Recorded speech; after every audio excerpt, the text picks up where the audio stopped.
apa yang harus kemudian dilakukan oleh seorang ayah dalam memimpin sebuah rumah tangga. Nah, tentunya Islam adalah solusi dalam segala hal. Solusi sebagai permasalahan kehidupan kita yang di dunia ini. Nah, bagaimana solusi Islam dalam menyikapi peran seorang ayah ini sebagai kepala rumah tangga dan bagaimana wewenangnya di dalam rumah? Nah, ini yang kita akan simak pada kajian Ahad pagi hari ini, insya Allah yang akan disampaikan oleh Ustaz Sigit Pramana. Alhamdulillah beliau sudah bergabung bersama kita. Mari kita sapa dulu. Assalamualaikum Ustaz. Waalaikumsalam warahmatullahi wabarakatuh. Ya, Masya Allah. Suaranya keras sekali.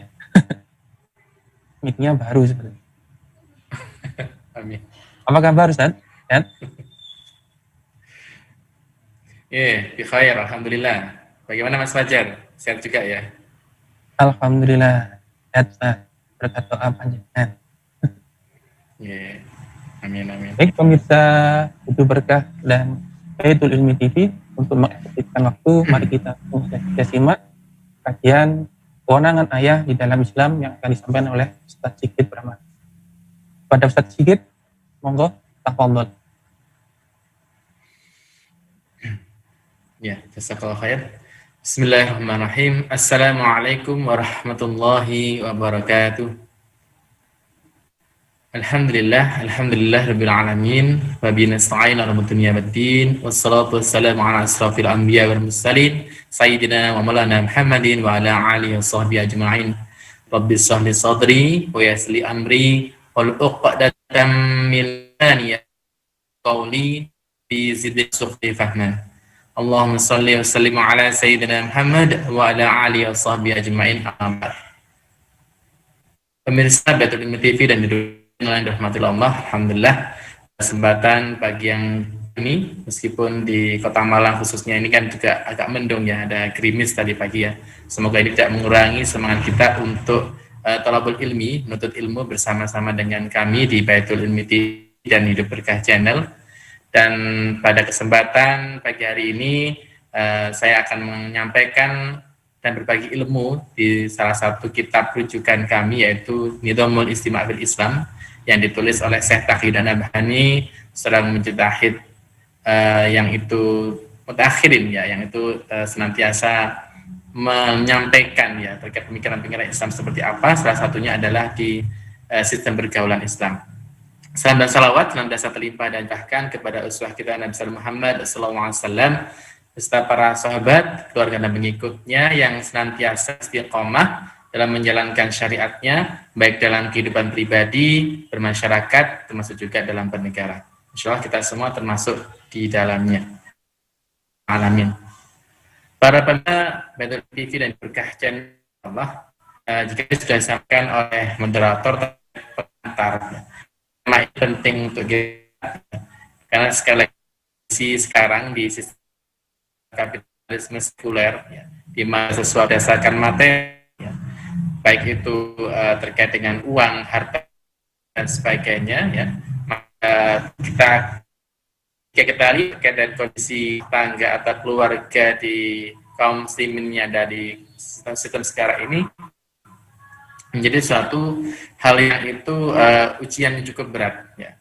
Kalau tadi disampaikan oleh moderator bahwa di tengah kondisi pandemi banyak dari kalangan atau ayah yang itu kehilangan pekerjaannya, termasuk kemudian ketika harus di rumah ya dengan work from home mungkin ya, ini Mas Fajar juga mengalami sepertinya ya bekerja di rumah itu pun juga akhirnya harus dengan kondisi di rumah ya, belum lagi ketika istrinya bekerja pun ya akhirnya kan semuanya itu tumplek begitu ya kalau dalam bahasa Jawanya itu ya, semua amanah ada di rumah, baik kita itu bekerja, baik kita itu mengasuh anak, termasuk juga memberikan pengayoman kepada keluarga kita, itu akhirnya berpusat terfokus di rumah. Nah ini ketika kita tidak menyadari bahwa itu adalah suatu ujian bagi hamba-hamba yang beriman, maka yang stres atau kemudian paling enggak itu terjadi ya. Sehingga kemudian ketika itu terjadi ya, Maka yang namanya rumah tangga ya bisa jadi ya tidak sebagaimana sebelumnya, yaitu harmonis, ya, tentram dan sebagainya itu akan muncul. Ya.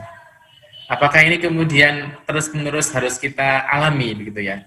Dan apakah figur seorang ayah yang kita inginkan itu kemudian terjauhkan begitu ya dari harapan kita semua, terutama keluarga muslim? Maka marilah kita kepada rel yang benar, kepada aturan yang benar, di mana Islam telah menyampaikan dan mengajarkan kepada kita bagaimana sisi seorang ayah, termasuk juga kewenangannya dalam kehidupan keluarganya.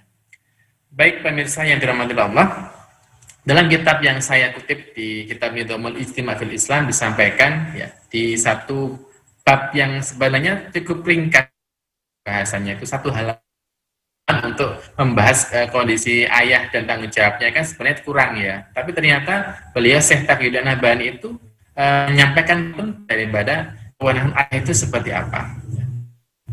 Kalau kita ingat kembali, seorang ayah itu kan kepala tangga ya, seseorang yang memimpin rumah tangga keluarga, maka dia sih ya itu pemimpin atau kemudian sebagai penanggung jawab. Nah, dua posisi ini pemimpin, maka keberadaan ini kan harus sebagai pemimpin, tugas-tugas mana hidup tanggung jawab dan harus ya jalankan.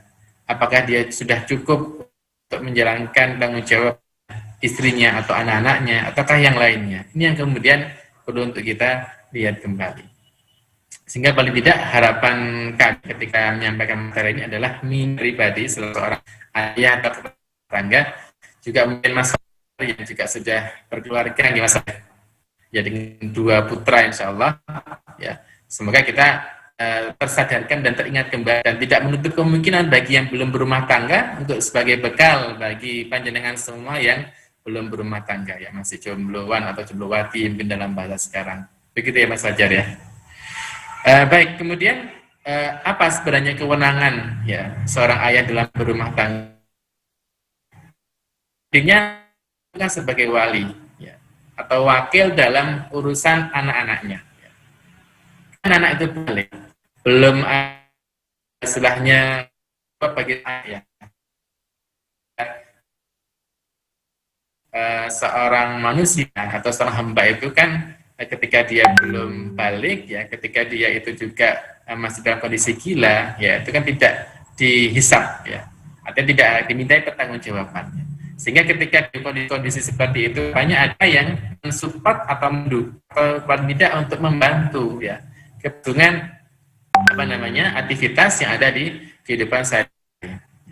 Sehingga ya, bagaimana pengawasan terkait dengan jiwa ya, kemudian harta bagi anak yang belum balik. Nah, balik itu kan berarti ketika dia semenjak lahir sampai dia balik. Kalau kita patokannya di zaman sekarang itu kan usia SD ya, itu yang kemudian belum balik. Ya. Termasuk di dalamnya juga ada generasi mumayyiz, di mana dia sudah bisa membedakan antara yang benar dan yang salah. Meskipun ya sekali lagi ayah yang itu kemudian punya kewenangan sebagai wali, yang kemudian dia punya suatu penguasaan terkait dengan jiwa dan harta tadi, ya, keselamatan, termasuk juga mungkin pakaian juga iya, makanan, ya, termasuk juga ke pendidikan dan sebagainya, itu diasuh oleh ibu. Ya. Jadi ibu ini juga tetap punya peran di sini dalam peran sebagai pengasuh atau onah ya dalam masa fikihnya begitu. Meskipun ibunya itu ya kondisi sekarang ini kan kalau kita lihat single parent itu juga semakin marak kayaknya ya. Kalau kita update kasus perceraian yang itu di Indonesia saja itu setelah pandemi ini, setelah wabah corona merajalela di hampir seluruh penjuru dunia, itu kasus perceraian ya atau suami istri yang datang ke pengadilan untuk menggugat cerai itu semakin banyak. Ya. Ini pasca wabah semakin merajalela. Nah, bercerai kan terpisah antara bapak dan ibu atau kedua orang tua, maka ayah juga tetap punya kewajiban kemudian apa memberikan kewenangan ya kewenangan dalam hal mengasuh, kemudian termasuk juga memberikan pemenuhan terkait dengan bagaimana jiwa dan harta tadi bagi seorang anak. Ya. Bahkan kalau kemudian dia langsung demikian. Nah, jadi ini tidak kemudian terputus ya hanya ketika ayah dan ibu itu tinggal ya, atau masih ya, baik-baik saja. Nah, terpisah pun juga harus tetap ada tanggung jawab seorang ayah. Karena ini tidak kemudian memutus hubungan ya kan tidak ada mantan ayah, mantan ibu kan nggak ada ya, mantan anak juga tidak ada, mantan istri, mantan karena kasus perceraian, tapi hubungan dan ini tidak bisa meskipun kedua orang berpisah ataupun juga tinggal itu akan benar bisa gantikan. Sehingga Allah yang kami muliakan, anak ya jadi suatu fokus ya perhatian ketika kita berumah tangga. Sekali lagi, jangan sampai kemudian ketika orang tua itu bekerja ya melupakan kondisi anaknya. Ini yang kadang kalau disinggung di tengah kondisi sistem kapitalis sekuler itu fokus pada pekerjaan, mencari nafkah yang sebanyak-banyaknya, tapi melupakan ya tanggung jawab kepada anaknya. Kalau tadi jiwa dan harta itu ya oke, ya menjadi suatu hal yang utama, tapi terkait keberlangsungan anak itu hingga nanti dia balik itu pun juga harus perhatian. Dalam kitab itu dijelaskan bahwa ketika sudah besar dan berakal sehat, ya, maka dia tentu bisa mengetahui atau bisa secara sendiri ya untuk apa kebutuhan hidupnya. Nah, kalau kemudian sekarang kita lihat ya anak-anak yang usia balik itu kan belum tentu ya di kondisi yang sekarang ini kan kembali kepada sistem kapitalis sekuler yang merajalela ini ya. Ternyata usia-usia yang sudah balik yang mestinya dia bisa diri, bisa menafkah sendiri, kebutuhan hidupnya sendiri, itu ternyata belum bisa untuk seperti itu. Berbeda dengan kondisi di era Rasulullah dan para sahabat. Ya. Coba kita lihat bagaimana Rasulullah sendiri ya. Rasulullah sendiri itu di usia 6 hingga 9 tahun itu beliau kan bersama siapa? Bersama kakeknya ya. Abdul Muthalib, kemudian oleh nah di usia-usia segitu sudah ya, menjadi seorang penggembala atau penggembala domba, mendapatkan hasil dari telah beliau usahakan. Begitu pula dengan Ali bin Abi Thalib ya, putra dari pamannya sendiri atau saudara sepupu ya dari Rasulullah itu. Nah itu juga sama di usia yang masih belia 7-9 tahun ya, belum balik itu pun juga tidak ya dari sisi dirinya dengan saudaranya yaitu Rasulullah Muhammad SAW. Nah, sehingga kalau kita kembali kepada momen yang kita masih sekarang rayakan yaitu Maulid Nabi, membentuk kemandirian anak itu berarti harus kemudian kita sesuaikan bagaimana Rasulullah juga membentuknya. Ya, termasuk juga anak-anak beliau pun juga demikian. Sehingga kalau kita lihat kacamata, ya, Islam kemudian bisa membentuk kemandirian anak sejak dini atau sesuai dengan usianya. Nah, kalau kemudian kita lihat di sistem sekarang itu kan di usia balik bahkan SMP bahkan SMA itu pun kan masih ngikut orang tuanya, kemudian masih minta uang saku gitu ya Mas Fajar ya ke orang tuanya, termasuk juga semua masih ke orang tuanya. Artinya kan tuntutan di sistem ini menjadikan ya seorang anak belum bisa untuk mandiri. Atau kemudian ketika dia sudah berkeluarga bahkan ini juga masih yang tergantung dengan orang tuanya. Ini kan akhirnya sesuatu hal yang malah membuat orang itu tidak dewasa dalam berpikir ya, tapi malah menjadikan dia itu terlambat untuk berpikir. Ya, pas juga kalau kita lihat bagaimana tayangan-tayangan di media televisi itu kan kalau ada tulisan 17 plus atau 18 gitu ya, itu kan saya tidak harus menunggu usia begitu. Ya. Karena terkait dengan tanggung jawab dia untuk melaksanakan syariat itu kan setelah dia balik. Ya, jadi tidak dipatoki oleh umumnya ketika Talis itu mereka tidak boleh atau kemudian diperbolehkan untuk melakukan sesuatu. Termasuk kalau kemudian beberapa kasus tindak kriminal oleh anak-anak itu kan sebenarnya dia sudah SMP ya kan. Nah SMP kan usianya udah balik. Ya. Semestinya ketika anak usia SMP atau bahkan SMA yang masih sekolah sekalipun itu sudah dikenai yang namanya taklif syariat. Ya. Artinya dia harus kena beban hukum ketika dia bersekolah maka harus yang tegas pada diri mereka. Sama dengan status orang yang sudah dewasa. Ya misalnya karena mukallaf namanya mukallaf orang yang kena taklif hukum kan batasnya adalah tadi balik, bukan kemudian usianya sekian. Nah, ini yang kemudian perlu kemudian kita sampaikan bagaimana Islam itu menjadikan standar dalam kehidupan sehari-hari. Ya, sehingga kalau kemudian kita kembali pada materi, kewenangan ayah itu ketika anak sudah balik, dia akan ya, karena anak itu untuk memenuhi kebutuhan hajatnya sendiri, jiwa maupun harta, itu ya. Nah, kalau kemudian masih belum mampu, ya tetap akan dibimbing, ya. Tapi bimbingannya ini tidak wajib lagi sebagai dia belum balik, tapi dalam bahasa di kitab ini adalah sunnah, dianjurkan saja.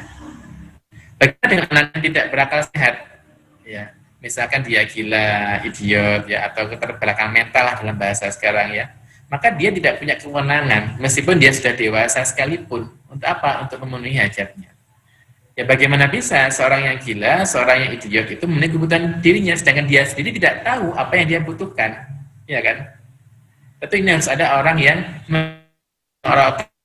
bimbing atau mengarahkan, ya, terkait dengan dia hidup, bagaimana dia makan, bagaimana dia beraktivitas, ya, termasuk dia memakai baju pun itu kadang masih dipakaikan. Nah, ini kemudian kalau kita lihat di beberapa panti-panti, ya, atau lembaga sosial itu kan arahan untuk ke sana itu akan terus dilakukan. Nah, ini kalau kemudian kita tinggalkan mereka, ini kan sangat disayangkan. Sebenarnya tujuan kita itu apa? Untuk memposisikan kembali mereka sesuai dengan usianya, sesuai dengan taklif hukum yang harusnya mereka terima. Jadi mendidik dan membimbing ke arah yang baik tadi, yang sebagaimana mestinya dia yang sudah usia balik harusnya dia kena taklif hukum, ya harus kemudian diarahkan. Nah, ketika mereka sudah sembuh, ya maka ya sudah, tanggung jawab ini akan dibebankan kembali kepada mereka. Ya, yaitu apa? Untuk memberikan pelindungan bagi dirinya masing-masing, termasuk juga jiwa dan hartanya.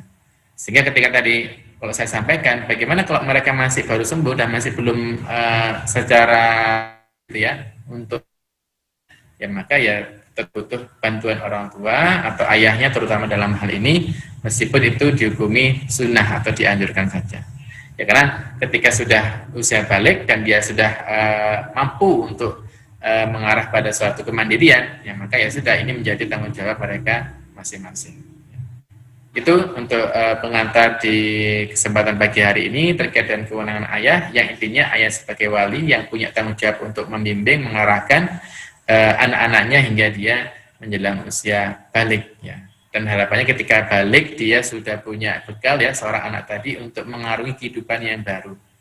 Nah, ini yang kalau kita lihat di sistem sekarang ini sangat jauh, ya, kapan ya anak-anak di usia balik, kalau toh dia itu mandiri, terkadang ini tertekan oleh kondisi ekonomi, ya. Kalau kita lihat bagaimana kasus pemulung, ya, pengamen, anak yang itu penjual asongan, itu kan di usia mereka bahkan mungkin belum balik, ya, mereka sudah bekerja. Nah, ini kemudian tidak boleh seharusnya. Yang seharusnya itu ketika dia usia balik itu dia sudah siap untuk kemudian bekerja. Nah, usia sebelum balik ini adalah usia pengasuhan, usia pemimpinan, yang orang tua itu dominan dibandingkan peran anak dalam mencari nafkah khususnya. Wallahu a'lam. Itu untuk pengantar di materi kita pada hari ini.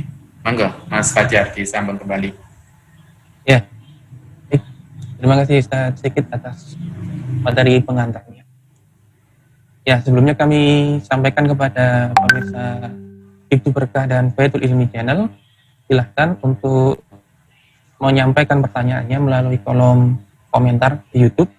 Kalau bagi peserta sekalian yang bergabung di Zoom, silahkan langsung ajukan pertanyaannya melalui kolom chat, ya.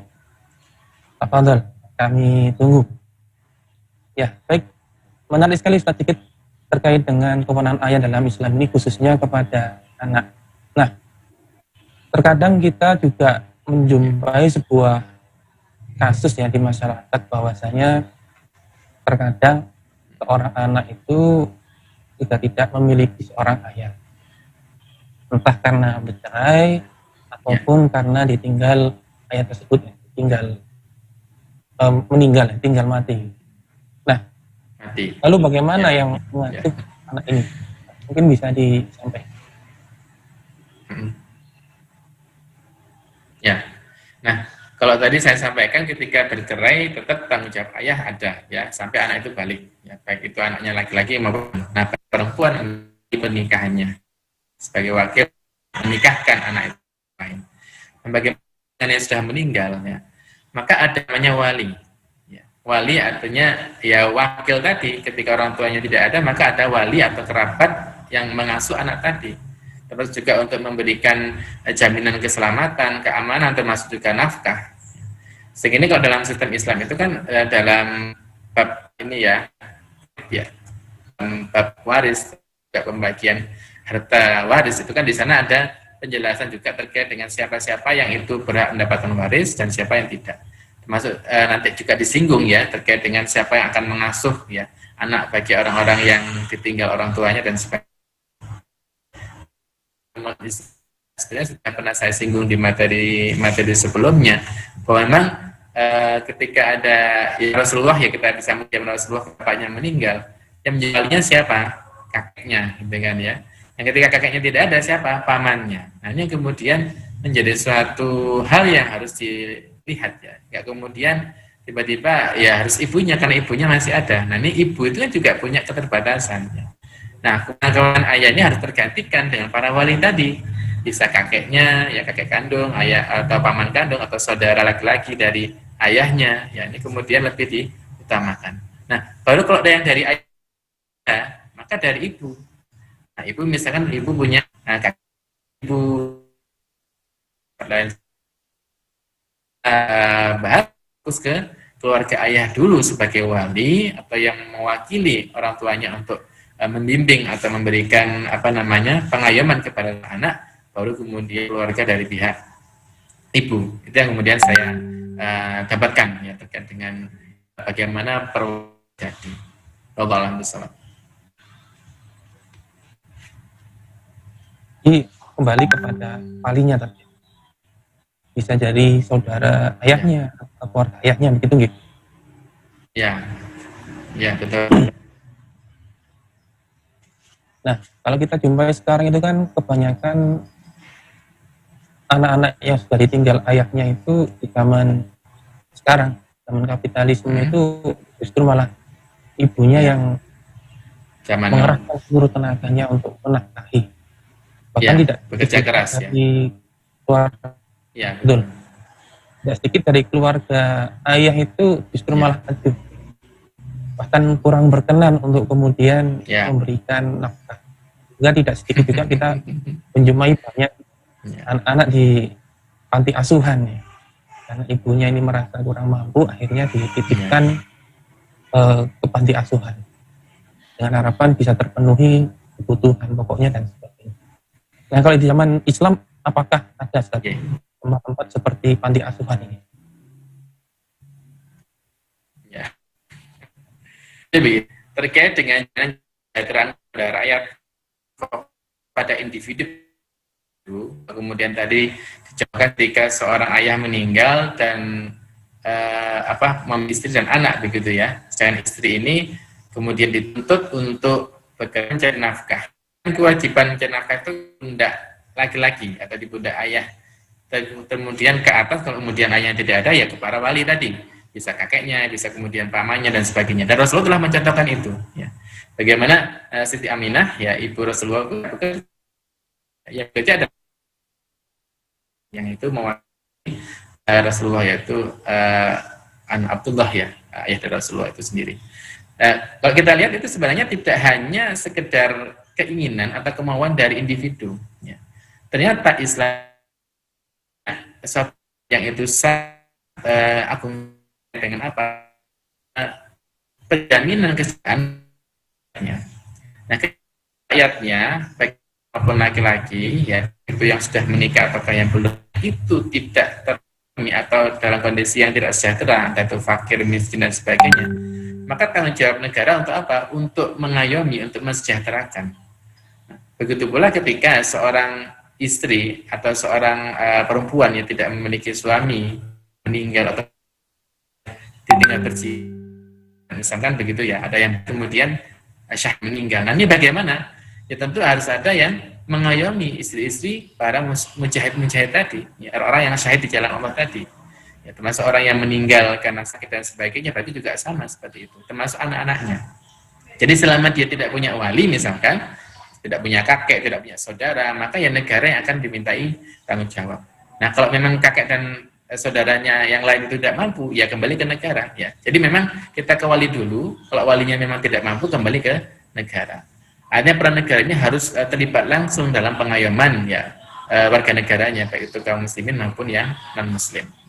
Sehingga kalau tadi ditanyakan apakah ada lembaga sosial semacam panti-panti gitu ya Mas Fajar ya dalam sistem Islam, saya temui negara sudah punya peran untuk apa? Untuk mengayomi dan mensejahterakan, sehingga tanpa ada panti sekalipun itu sudah sejahtera di rumahnya masing. Ya perlu dititipkan ke panti, entah itu panti ureda untuk orang tua gitu ya, atau kemudian panti asuhan untuk anak-anak yang itu masih belum dewasa misalkan ya. Karena negara sudah memberikan ya jaminan ke masing-masing individu, rumah ke rumah, tidak kemudian dikumpulkan jadi satu komunitas. Sehingga kekhawatiran untuk mereka tidak bisa makan, tidak bisa menafkahi dirinya masing-masing, ya tidak bisa hidup, tidak ada. Nah, keberadaan panti-panti itu kan sebenarnya kalau kita lihat ya, kita runut kembali ya. Di suatu kitab dijelaskan adanya lembaga sosial itu diakibatkan karena adanya perang peradaban atau Ghazul Fikr dan Ghazul Saqafi. Di mana Barat itu ya telah memutus rantai hubungan antara negara dengan rakyat. Sehingga negara tidak punya tanggung jawab untuk mengayomi rakyat. Ya, di mana negara yang mengayomi rakyat itu bisa dapat di sistem Islam, di sistem pemerintahan Islam, yaitu khilafah Islamiyah. Dan gambaran itulah yang telah dicontohkan oleh para sahabat. Ya. Sehingga kalau kita ingin hidup kita ternaungi dengan baik, ya tanpa kemudian khawatir tidak bisa makan, tidak bisa hidup, ya kembali pada sistem Islam. Ya. Kemudian kita berharap kepada panti-panti tadi, berharap pada lembaga-lembaga sosial tadi, ya meskipun mereka juga kan ya, ini satu kepedulian sosial kepada saudaranya untuk memenuhi kebutuhan itu kan ya, karena mereka adalah orang-orang atau lembaga-lembaga yang muncul karena kondisi yang mengakibatkan mereka seperti itu, karena sistem yang menaungi mereka menuntut mereka seperti itu ya. Sama juga seperti adanya lembaga ekonomi ya, syariah misalkan ya, itu pun juga adanya kenapa kok muncul di tengah-tengah kondisi sekarang ya, karena tidak adanya Baitul Mal, di mana Baitul Mal itu adalah satu lembaga keuangan negara lah seluruh harta rakyat ya, baik itu individu maupun dalam satu komunitas. Ini keberadaan ini kita nantikan sebenarnya, kita rindu.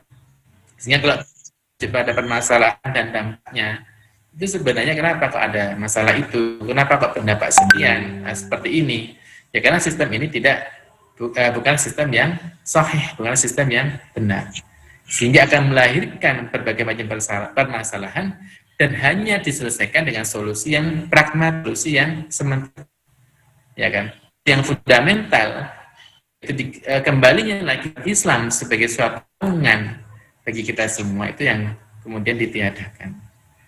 Ini harapan kita kaji di setiap ahad ya, atau setiap malamnya ya di Hidup Berkah atau di Baitul Ilmi TV, itu kan kita arahkan masyarakat faham bahwa kembali kepada syariat Allah Subhanahu wa taala. Wallahu a'lam. Begitu Mas Fajar. Ya, baik Ustaz. Berarti dalam Islam ini peran negara benar-benar sangat dioptimalkan sampai mengurusi hal-hal yang seperti ini. Kita lihat di kondisi negara kita khususnya dan negara yang lain pada umumnya, itu negara tidak berperan sampai sejauh ini. Jadi dikembalikan lagi kepada masing-masing orang tuanya, entah orang tuanya mampu ataupun tidak, serah. Dan Islam ini justru malah memberikan solusi yang sangat cukup, bahkan sangat membantu bagi orang tua yang kemudian kehilangan pasangannya, atau kehilangan suaminya, atau kehilangan ayahnya. Baik, ini alhamdulillah ada beberapa pertanyaan yang masuk, baik dari Zoom maupun YouTube. Ya, yang pertama, Ustaz, jika seorang anak perempuan sudah balik dan belum menikah, apakah ayahnya masih menanggung nafkah? Ada juga pertanyaan yang hampir mirip, Ustaz, mungkin bisa langsung dijawab. Apakah masih ada kewenangan terhadap anaknya yang sudah menikah. Kalau tadi ini belum menikah, kalau yang ini sudah menikah. Misal terhadap hartanya, jiwanya, atau yang lain. Ya. Jadi dua. Ya, ini berkelanjutan ya. Ya. Baik, bagi yang sudah menikah ya, terutama yang perempuan ya. Kalau yang laki-laki kan ketika dia balik dia ada tuntutan untuk mencari nafkah, ya kan? Kenapa kok dia punya tuntutan mencari nafkah? Karena dia sudah diperbolehkan untuk menikah. Yang kewajiban mencari nafkah itu ada pada pihak laki-laki ya, suami. Dan bagaimana dengan perempuan? Nah, ketika dia masih belum menikah di usia balik ya, atau bahkan mungkin sudah dewasa itu belum menikah karena belum datang jodohnya, maka tetap ya orang tua itu ada kewajiban untuk menafkahi. Karena belum ada suami yang menjadi pendamping hidupnya, ada yang untuk menafkahi dia itu belum ada. Ya. Sehingga ketika sudah ada suami yang menafkahi dia, maka ya sudah putus hubungan nafkah begitu ya antara orang tua dengan anak tadi, yang usia perempuan tadi. Nah, ini yang kemudian menjadi suatu kelebihan kalau kita lihat ya, ternyata perempuan itu dari sisi nafkah ya akan terus ada, mestinya kan begitu ya. Nah, beda dengan yang laki-laki. Nah, kalau laki-laki ada tuntutan mencari nafkah, dia harus menghidupi dirinya dan juga keluarganya. Ini kalau kita bandingkan dengan masalah pembagian gitu ya, pembagian waris laki-laki lebih banyak dari sisi bagiannya dibandingkan yang perempuan. Kenapa? Hikmahnya ketika laki-laki mendapatkan waris, maka dia juga akan menanggung beban nafkah untuk anak dan istrinya. Jadi itu sudah seadil-adilnya. Jadi nggak perlu kemudian menuntut harus sama gitu ya. Sebagaimana apa yang disampaikan oleh kaum feminis, kaum gender dan sebagainya yang ingin agar disamakan semuanya baik itu pria maupun wanita. Nah, jadi ketika dia belum menikah tetap ada tanggung jawab ayah untuk menafkahi karena memang belum ada yang menafkahi dia. Sementara ketika dia sudah menikah, maka sudah putus ya, hubungan nafkah orang tua ke anak tadi. Nah, untuk laki-laki dituntut ya, meskipun dia menikah untuk mencari nafkah. Ya, sehingga sebagaimana Rasulullah yang dulu masih muda, kemudian Ali bin Abi Thalib juga demikian, ya termasuk generasi para sahabat yang awal itu pun juga mengalami hal yang sama. Dengan kemandirian mereka, ya beliau-beliau ini yang dimuliakan oleh Allah sudah punya inisiatif ya untuk kemudian mencari nafkah yang memang itu diperuntukkan bagi dia, terutama untuk membekali ketika masuk ke jenjang pernikahan. Wallahu a'lam bishawab.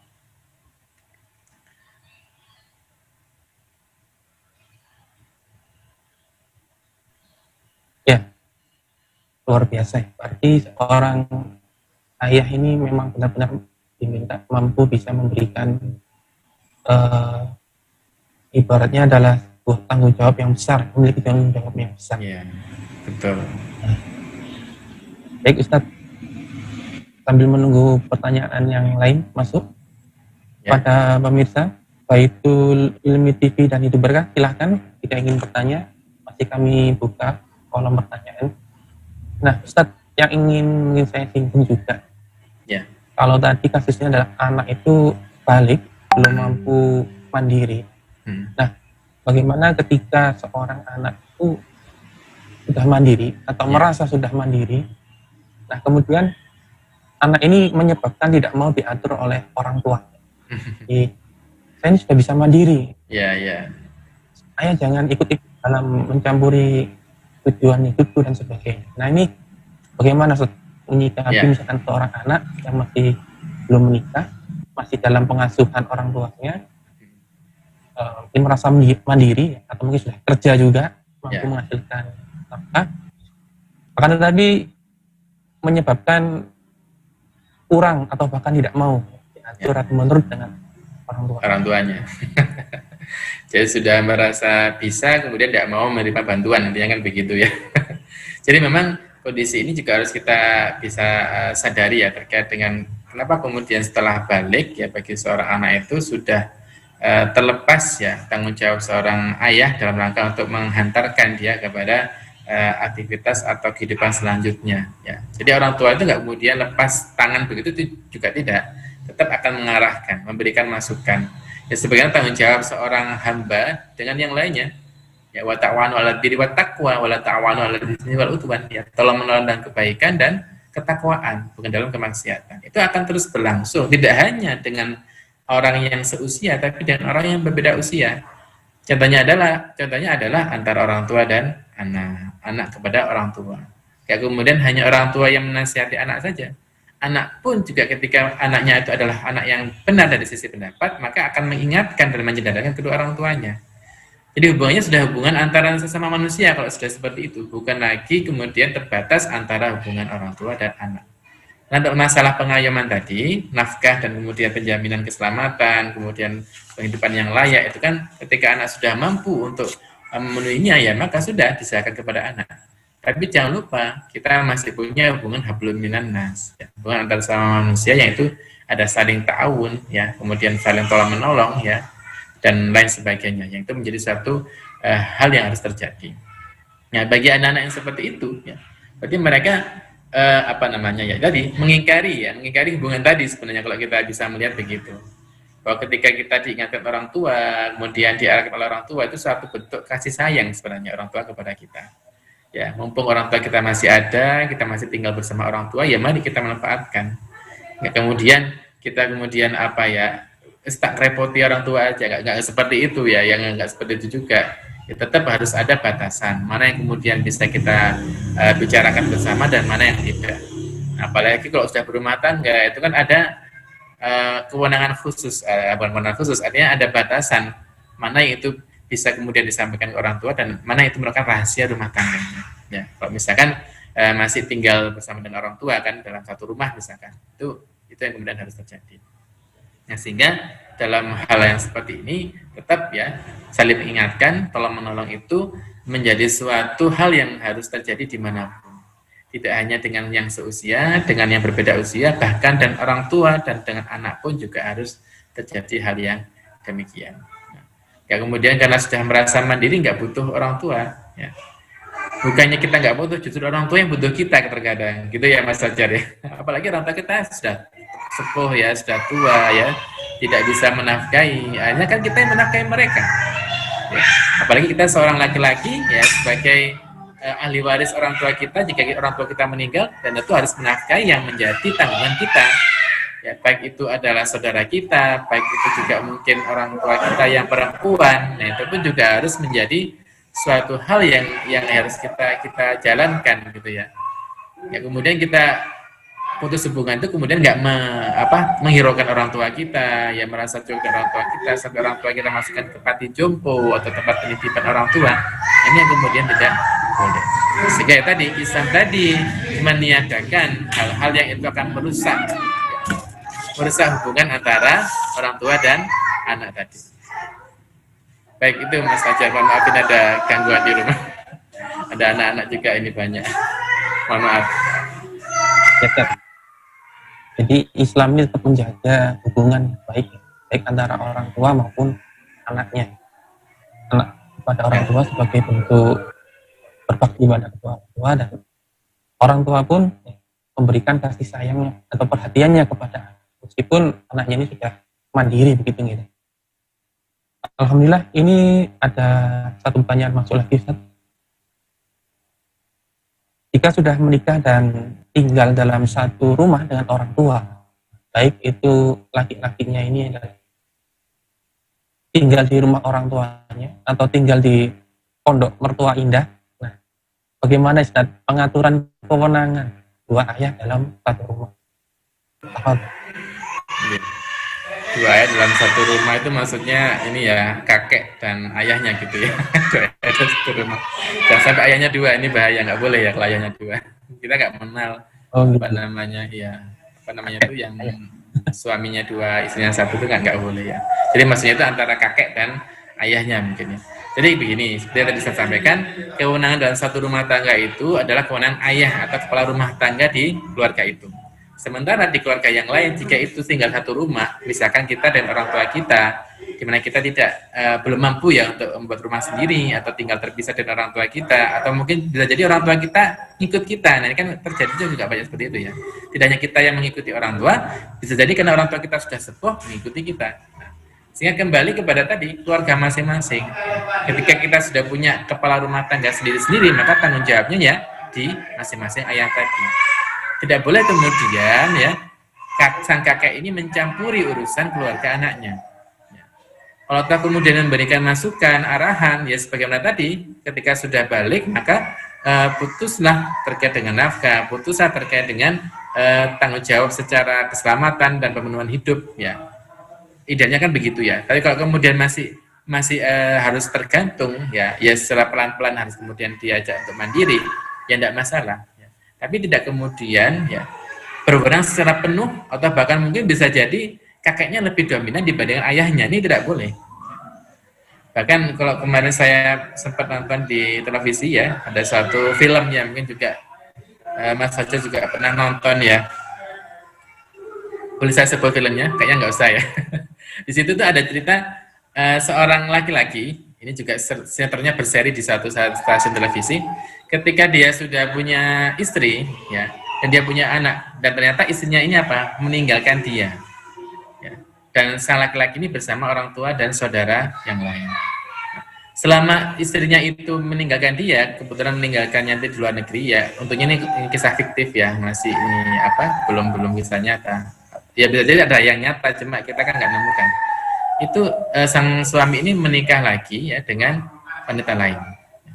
Artinya dari sisi pernikahannya ini kan sah ya. Kenapa? Karena laki-laki punya jatah maksimal 4. Nah, sementara laki-laki ini selama belum bercerai dengan istri pertama, dia menikah lagi, maka masih mendapatkan 2, begitu ya. Nah, ketika sang istri tadi itu kembali, yang dari luar negeri tadi kembali, ya, ternyata sang suami ini kan bisa jadi karena komunikasinya terputus, atau bisa jadi mungkin lupa kalau dia sudah punya anak, ini akhirnya baru sadar bahwa anaknya itu ternyata sudah besar. Nah, ini kalau kemudian dominan istrinya, ya, ini tidak boleh, ya, karena kepala rumah tangga itu adalah suami, ya. Istri saja tidak boleh dominan, apalagi ya orang lain yaitu lebih dominan, ya, terkait dengan kewenangan untuk mengasuh anak tadi, mulai dari dia lahir sampai dia bukan mengasuh ya, kewenangan untuk memberikan pengayoman ya. Kalau mengasuh kembali ke ibu, tapi terkait dengan nafkah, terkait dengan jiwa, itu adalah kewenangan sang ayah. Maka tetap ya kepala rumah tangga di masing-masing keluarga inilah yang punya tanggung jawab untuk memberikan itu, bukan kemudian kakeknya, apalagi orang lain, apalagi orang yang itu tidak ada hubungan sama sekali dengan kita. Malah yang itu wajib adalah negara, sekali lagi negara. Ya.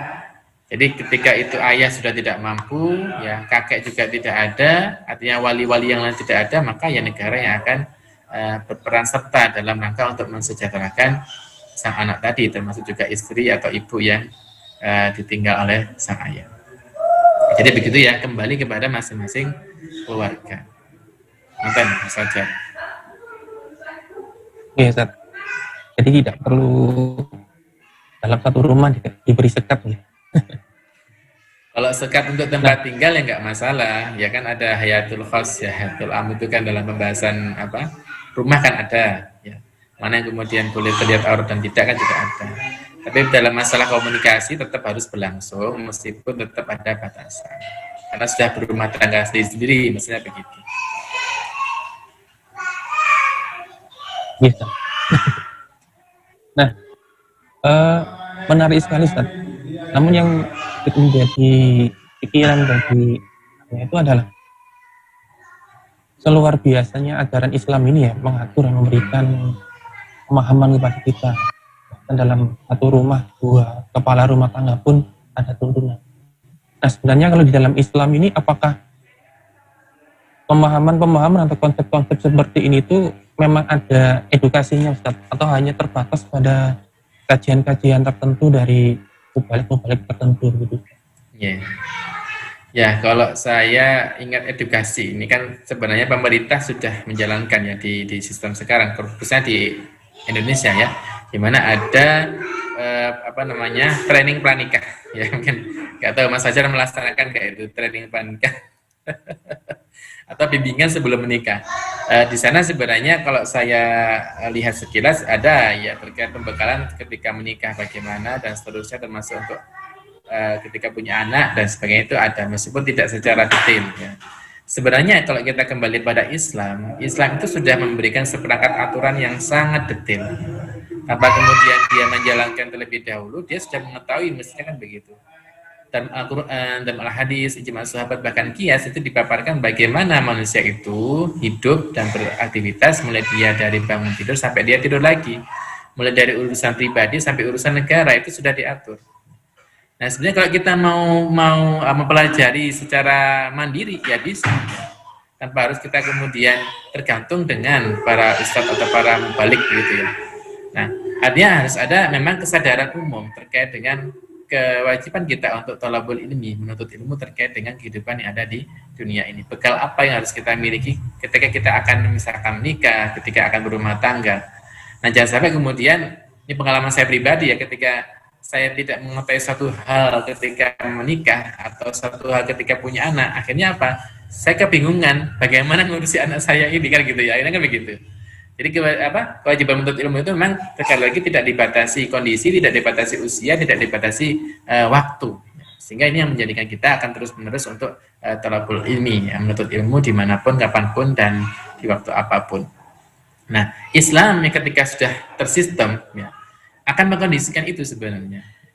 Jadi kenapa sekarang kok banyak orang yang tidak paham bagaimana dia berumah tangga? Kenapa kok sekarang itu banyak orang yang bergaul secara bebas? Karena kondisinya itu bukan kondisi yang islami. Sehingga ilmu-ilmu yang harusnya mereka dapatkan itu secara otomatis tidak mereka dapatkan. Dan mereka akan dapatkan ilmu-ilmu yang tidak harusnya mereka dapatkan. Ya, contohnya apa? Pergaulan bebas. Itu kan tanpa kita sadari, kita sudah terlihat di depan mata kita, ya kan? Tanpa kita harus pelajari pergaulan bebas itu haram atau halal, itu sudah ada di depan kita. Termasuk aurat yang merajalela di mana-mana. Itu kan juga tanpa kita harus pelajari, sudah ada di hadapan kita. Sebenarnya ilmu itu yang kemudian kalau dalam bahasa di fikih itu kan ada ilmu yang sifatnya itu qauliyah ya dan kauniyah. Qauliyah itu yang itu secara terucap berupa perbuatan atau juga secara fakta ya, kauniyah ya. Ayat kauniyah dalam bahasa tafsir itu begitu. Ada yang qauliyah dan ada kauniyah ya. Nah, ketika itu kita melihat bukti-bukti bahwa Allah menciptakan alam semesta, harusnya kita semakin bersyukur, semakin yakin bahwa Allah itu ada. Nah, kalau kemudian kita melihat suatu kemaksiatan, apakah kemudian kita mencontoh atau melihat kemaksiatan itu sebagai suatu perilaku yang baik? Kan juga tidak. Sehingga perlunya kita untuk membekali diri dengan standar yang itu benar, ya, pola pikir yang itu benar, yaitu pola pikir Islam, sehingga yang lain itu akan menyesuaikan dengan apa yang kita pikirkan, bukan kita yang menyesuaikan dengan kondisi. Nah sekarang kan faktanya begitu, kita harus menyesuaikan dengan kondisi. Kalau misalkan sekarang orang pada gak pakai masker misalkan ya, atau yang di Singosari tempatnya Mas Fajar ini kan kayaknya juga mas banyak ya, Malang apalagi. Itu ya begitu, hanya kita kayaknya malah merasa jadi orang yang terasingkan, kok saya tok yang pakai masker. Nah, padahal itu satu hal yang harus kita lakukan. Artinya kita punya pola pikir yang benar, ya maka kita sampaikan, kita pertahankan bahwa ini adalah suatu hal yang baik. Kemudian kita ikut-ikutan mereka. Nah, ini kan menjadi suatu bentuk kemaksiatan akhirnya kepada Allah. Ya. Bukan kita melakukan suatu kebaikan, malah membuat kemaksiatan. Ya, wallahu a'lam bishawab. Jadi itu yang menjadi penting. Kondisi yang harus kita buat agar kondisinya baik, termasuk dari diri kita untuk termotivasi menuntut ilmu, dari sisi ketakwaan individu juga harus terbentuk.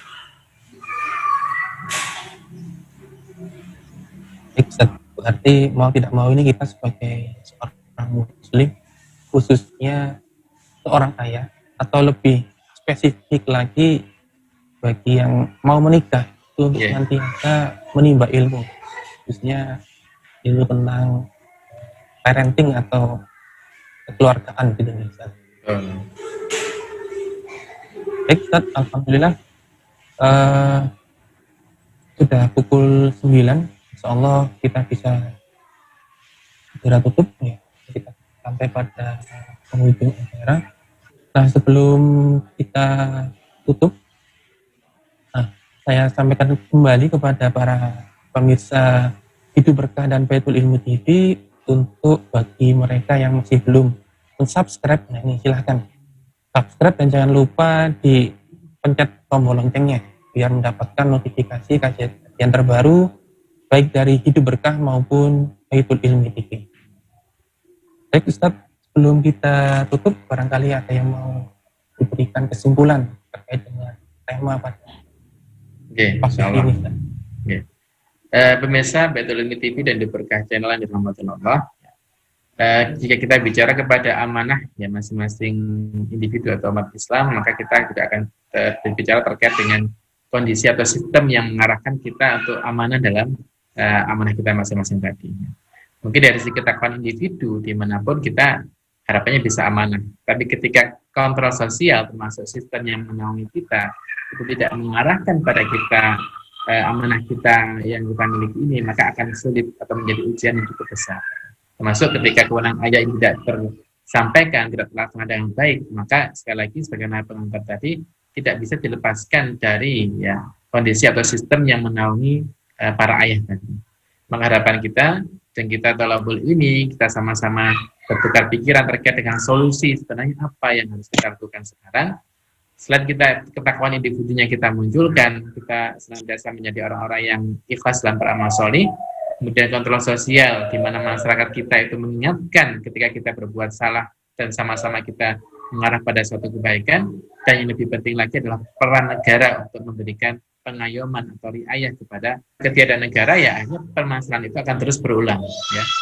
Di waktu kapanpun, di sistem, di kondisi apapun itu akan terus berulang. Sehingga pentingnya negara di sini adalah sesuatu yang harus kita wujudkan bersama.